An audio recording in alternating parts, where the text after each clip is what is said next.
RPD channel में आपका स्वागत है। मैं आरपी दुबे। सभी व्यूअर्स को मेरा नमस्कार। दोस्तों, आज इस वीडियो में मैं आपके साथ चीन द्वारा वर्तमान सार्क के स्थान पर SAARC South Asian Association for Regional Cooperation SAARC के स्थान पर भारत को छोड़कर किसी अन्य संगठन को स्थापित करने के कदम के बारे में साझा करने जा रहा हूं। इसका उद्देश्य दोस्तों दक्षिण एशियाई देशों के बीच भारत के महत्व को कम करना है। दोस्तों, चीन और पाकिस्तान कथित तौर पर निष्क्रिय सार्क को भारत की भागीदारी के बिना एक नए ब्लॉक से बदलने का प्रयास कर रहे हैं। दोस्तों, क्या आप समझते हैं, क्या आप जानते हैं कि इंडिया की भागीदारी के बिना साउथ एशिया में कोई ब्लॉक, कोई ऑर्गेनाइजेशन सफल हो सकता है? दोस्तों, कदापि नहीं। साउथ एशिया के जितने भी देश हैं, सभी देशों के विकास में भागीदारी इंडिया की अहम है।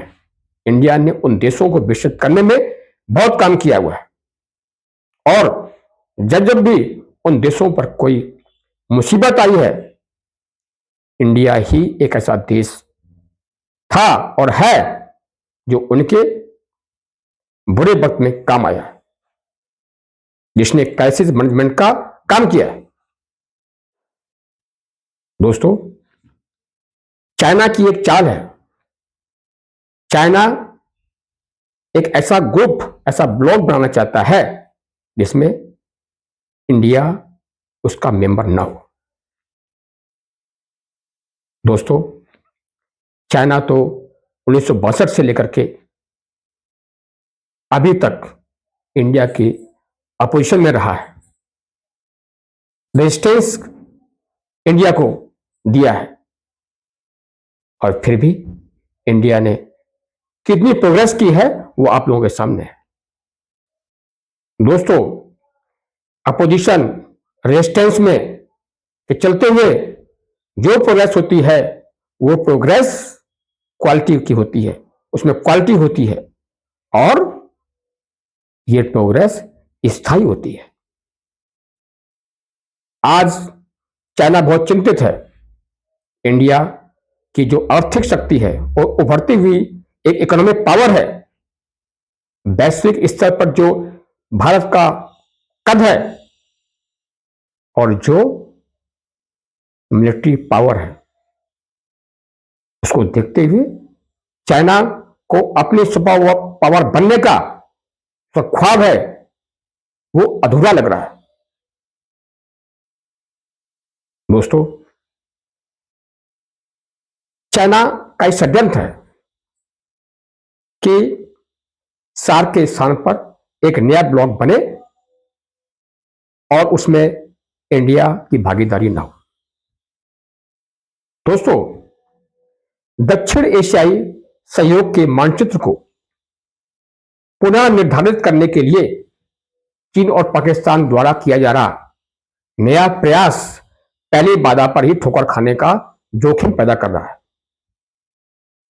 ये पहले प्रयास में ही चीन विफल हो जाएगा, क्योंकि एनालिस्ट का, विश्लेषकों का कहना है कि भारत अपनी आर्थिक ताकत और संकट प्रबंधन साख के कारण भविष्य के क्षेत्रीय सहयोग के लिए महत्वपूर्ण बना हुआ है। चाइना चाह करके भी इस तरह का ब्लॉक नहीं बना सकता। दोस्तों, भारतीय मीडिया में जो कोटेड सोर्सेज हैं के अनुसार इस्लामाबाद और बीजिंग के बीच सार्क के संभावित प्रतिस्थापन, पोटेंशियल रिप्लेसमेंट पर चर्चाएं अग्रिम चरण में है, काफी एडवांस स्टेज में है। इस प्रकार का ब्लॉक बनाने के लिए जो सदस्य देशों के बीच चाइना की अगुवाई में जो चर्चाएं हैं वो एडवांस स्टेज में आ चुकी हैं।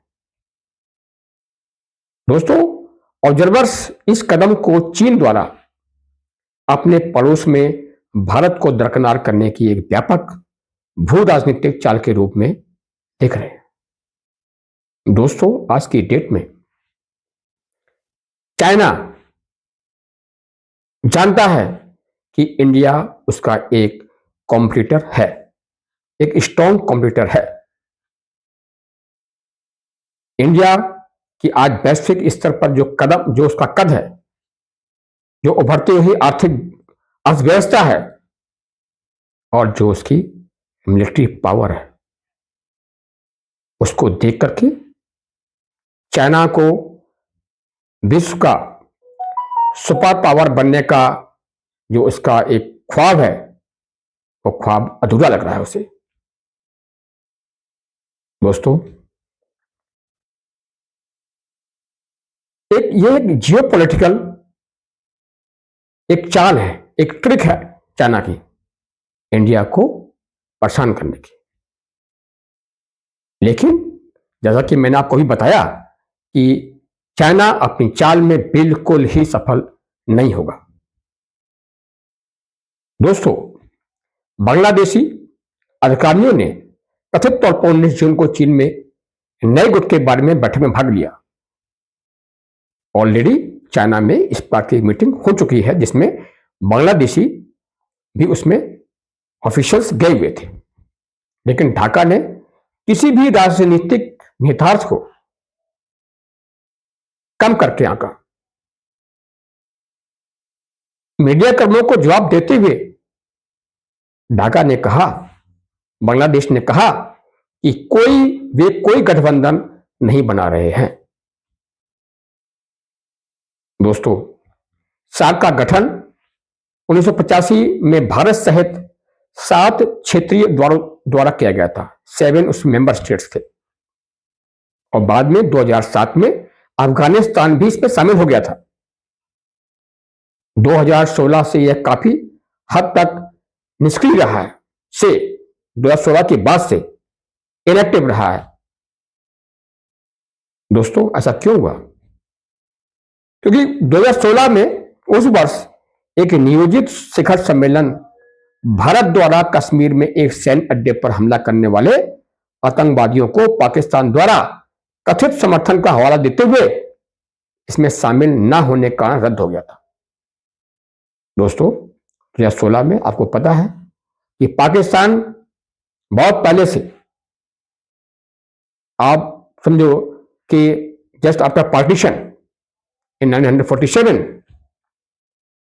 क्रॉस बॉर्डर टेररिज्म का सहारा लेकर के इंडिया को डिस्टेबलाइज करने की कोशिश करता रहा है। पाकिस्तान सार्क का मेंबर था, फिर भी सार्क में टेररिज्म के खिलाफ काफी चर्चाएं हुई। डिक्लेरेशन में आतंकवाद को, क्रॉस बॉर्डर टेररिज्म की निंदा की गई। उसके बावजूद भी 2016 में पाकिस्तान ने कश्मीर पर अटैक किया। इस कारण से जब इंडिया ने उसमें पार्टिसिपेट नहीं किया तो ये संगठन ऑलमोस्ट निष्क्रिय हो गया। इस कारण से इसमें शामिल न होने के कारण रद्द हो गया था उस टाइम। तब से इस समूह की बैठकें सीमित स्तर पर रही हुई हैं, मतलब बैठकें हो रही हैं लेकिन कोई ठोस निर्णय, कोई ठोस डिसीजन नहीं हो पा रहे हैं, क्योंकि पाकिस्तान डिक्लेरेशन, एक ज्वाइंट डिक्लेरेशन के बावजूद भी उसको इंप्लीमेंट नहीं कर रहा है। जरा पीछे आपने देखा दोस्तों कि इंडिया और पाकिस्तान के बीच मिलिट्री कन्फ्रंटेशन हुआ, उसकी वजह क्या थी? Cross border terrorism. तो जब कोई मेंबर स्टेट, जो संगठन का जो एक संयुक्त विज्ञप्ति होती है, ज्वाइंट कम्युनिक होती है, तो उसको नहीं मानता है तो फिर संगठन किस बात का? इसलिए संगठन आज की डेट में उतना एक्टिव नहीं है। दोस्तों, जेएनयू के अंतर्राष्ट्रीय अध्ययन विद्यालय ने संकट के समय में भारत के लीडरशिप को अंडरलाइन किया है। जैसे कि कोविड-19 महामारी के दौरान आपदा प्रतिक्रिया और वैक्सीन कूटनीति जो इसकी एविडेंस है वो इंडिस्पेंसिबिलिटी को शो करता है। दोस्तों, इंडिया ने जो कोविड-19 पैंडेमिक के दौरान और जो नेचुरल कैलेमिटी के दौरान जो मेंबर स्टेट्स की हेल्प की है, केवल मेंबर स्टेट्स की हेल्प नहीं की, पूरे विश्व के देशों की हेल्प की। किस तरह से इंडिया ने वैक्सीन प्रदान की और देशों के लिए, वो एक उदाहरण है, एग्जाम्पल है। और चाइना की वैक्सीन ने क्या काम किया था आप सभी को पता है। चाइना ने जिस देशों में वैक्सीन को भेजा उन वैक्सीन ने काम नहीं किया। अल्टीमेटली उन देशों को इंडिया से वैक्सीन लेनी पड़ी। तो चाइना कितना वैश्विक स्तर पर जो परेशानियां आ रही हैं उसके प्रति उसकी कितनी ऑनेस्टी है, कितना निष्ठा है, वो सभी को पता है। उसका कभी भी कोई भी हेल्प निस्वार्थ भाव से नहीं रही। उसने हमेशा किसी भी मानवीय सहायता के लिए भी उसने अपना हित देखा। दोस्तों, चीन की बढ़ती रणनीतिक उपस्थिति को देखते हुए एक संतुलित क्षेत्रीय व्यवस्था के लिए भारत की सक्रिय भागीदारी आवश्यक है। ठीक है, हर एक कंट्री एफर्ट्स करता है और इंडिया को भी करनी चाहिए कि अपना जो साउथ एशिया है, जो अपना रीजन है, इस रीजन में सक्रिय भागीदारी के लिए हमेशा एफर्ट्स करने चाहिए। भारत को जिम्मेदार और सहयोगी नेता बने रहना चाहिए। भारत हमेशा से जिम्मेदार और एक सहयोगी नेता रहा है। भारत ने हमेशा अपने पड़ोसी देशों के साथ अच्छा व्यवहार किया हुआ है। उनके नीड ऑफ द टाइम्स जब भी उनको जरूरत पड़ी तो आगे आकर के उनकी हेल्प की है। दोस्तों, और दक्षिण एशिया की क्षेत्रीय संरचना और लक्ष्यों को बाहरी ताकतों द्वारा प्रभावित करने के होने से बचाने के लिए विश्वास और समावेशी सहयोग को बढ़ावा देना चाहिए। हर एक कंट्री के, चाहे वो इंडिया हो, कोई भी कंट्री हो, कोशिश करनी चाहिए या कोशिश करते हैं कि उनके जो आसपास देश हैं, जो उनका ब्लॉक बना हुआ है, उस ब्लॉक में कोई बाहरी ताकतों का हस्तक्षेप ना हो। जैसे सार्क में है, सार्क में चाइना का इंटरफेरेंस एक बाहरी इंटरफेरेंस है, उसे उसमें नहीं करना चाहिए। वो इस तरह से सार्क में इंटरफेयर करके अपना स्वार्थ देख रहा है। दोस्तों, भारत के बिना सार्क की संरचनात्मक अखंडता, स्ट्रक्चरल इंटीग्रिटी को काफी नुकसान पहुंचेगा। भारत की एब्सेंस में यह समूह फ्रेगमेंटेड, खंडित और अनफंडेड, अपर्याप्त वित्त पोषित हो सकता है। दोस्तों, अगर भारत ने इस प्रकार के किसी ब्लॉक में शामिल नहीं हुआ या शामिल नहीं किया गया तो ये जो स्ट्रक्चरल इंटीग्रिटी को काफी खतरा हो जाएगा, नुकसान पहुंचेगा। और ऐसा कोई भी समूह अंडर फंडेड रहेगा। जब अंडर फंडेड रहेगा तो विकास संभव नहीं है।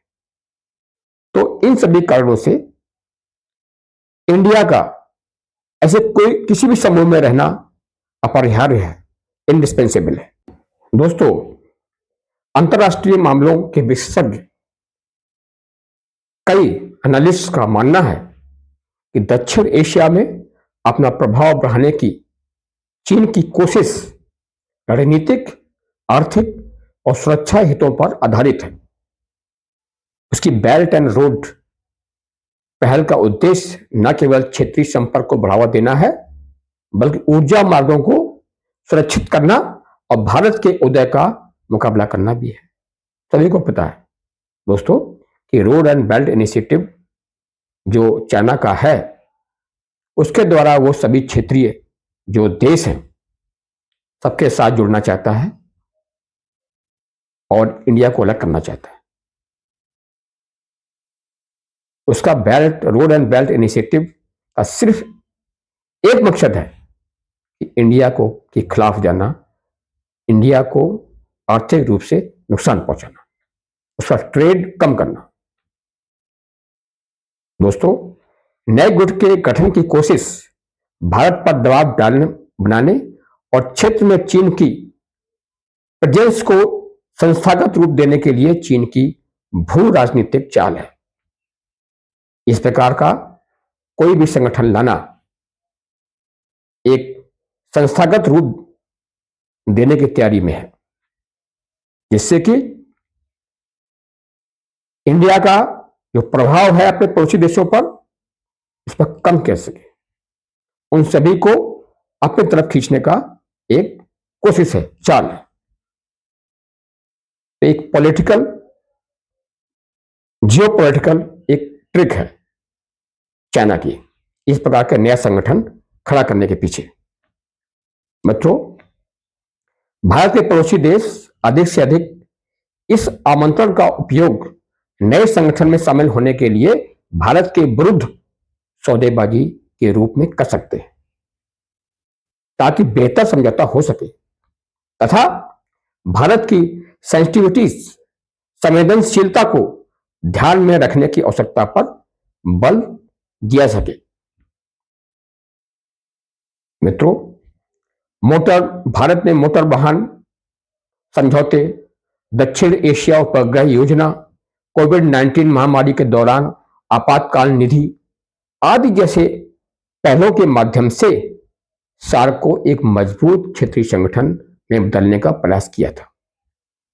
दोस्तों, इंडिया ने अपनी तरफ से इस संगठन को बनाने का पूरा प्रयास किया। जैसे आपको बताया कि सैटेलाइट एक वो थी, योजना थी, कोविड-19 के महामारी के दौरान आपातकालीन स्थिति निधि, एक इमरजेंसी फंड भी बनाने की कोशिश की थी इंडिया ने, जिससे कि सभी मेंबर स्टेट्स की हेल्प हो जाए। तो इंडिया ने इस सार्क को एक्टिव करने के लिए, प्रोएक्टिव बनाने के लिए अपना भरपूर कोशिश किया। लेकिन पाकिस्तान एक कंट्री है कि जिसने हमेशा सार्क में को सफल बनाने में अपना योगदान नहीं दिया। दोस्तों, भू राजनीतिक समीकरण तेजी से चेंज हो रहे हैं और पूरी दुनिया में उथल पुथल मची हुई है। भारत को सावधानी से रणनीतिक और कूटनीतिक तरीके से आगे कदम बढ़ाना होगा, ताकि हमारी प्रोग्रेस इसी स्पीड से आगे चलती रहे। ये नेचुरल है कि इस प्रकार की प्रॉब्लम्स आती रहेंगी। बहुत से देश ऐसे हैं कि जो किसी की प्रोग्रेस से संतुष्ट नहीं है या उनसे जिलस है, ईर्ष्या करते हैं, तो लेग पुलिंग करेंगे। लेकिन ये चीज तो स्वाभाविक है, लेकिन ये इंडिया के पार्ट में है कि वो रणनीतिक और कूटनीतिक तरीके से इन सभी समस्याओं का सामना करे और लगातार अपने देश की प्रोग्रेस को आगे बढ़ाता रहे। दोस्तों, अगर ये वीडियो आपको पसंद आया हो तो कृपया इसे लाइक करें, शेयर करें और चैनल को सब्सक्राइब करें। जय हिंद, वंदे मातरम।